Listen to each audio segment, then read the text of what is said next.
بسم اللہ الرحمن الرحیم۔ السلام علیکم۔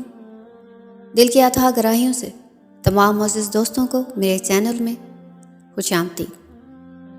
دعا ہے اللہ رب العزت آپ سب کی تمام جائز خواہشوں کو پورا فرمائے، آمین۔ ماں کی تاثیر عربی مقولہ ہے جس کا مفہوم کچھ اس طرح ہے، یعنی ایک ماں پوری امت کی بنیاد رکھتی ہے۔ یہ حقیقت ہے کہ جب سے ماں کے پیٹ میں بچہ حرکت کرنے لگتا ہے اور ماں کی ہر اچھی بری بات کا اثر قبول کرنے لگتا ہے، جب تک وہ خود سمجھدار نہ ہو جائے ماں کا اثر زیادہ قبول کرتا ہے،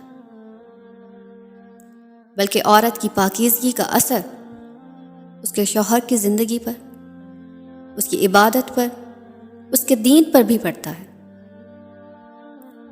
اسی وجہ سے تو کہا گیا کہ عورت مرد کے نصف دین کی محافظ ہے۔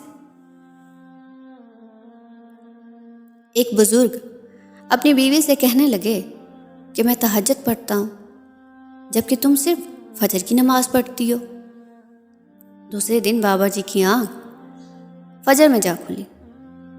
بیوی کو کہنے لگے معلوم نہیں کیا ہوا، پہلے تو آسانی سے تہجد میں بیدار ہو جاتا تھا، آج فجر مشکل سے پڑھ پایا۔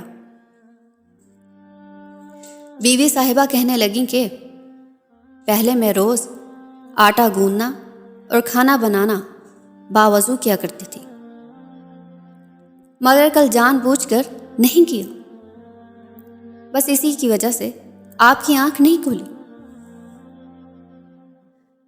کیونکہ آپ کی تہجد میں میرے باوضو کھانا بنانے کا عمل دخل زیادہ تھا۔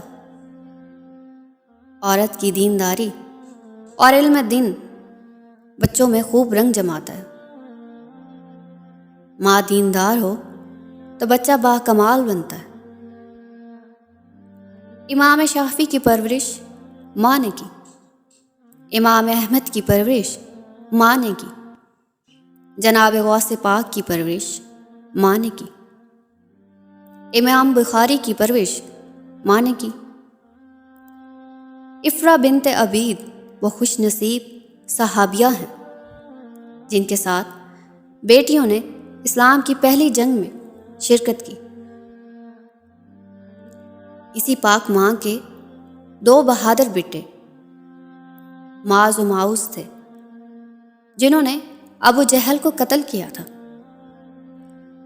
جب ماؤں نے بچیوں کو دین کی گھٹی پلائی تب بچے مجاہدین پیدا ہوئے، تب بچے علماء پیدا ہوئے، اب ماؤں نے دنیا پلا دی تو بچے اداکار و فنکار گلوکار پیدا ہوئے۔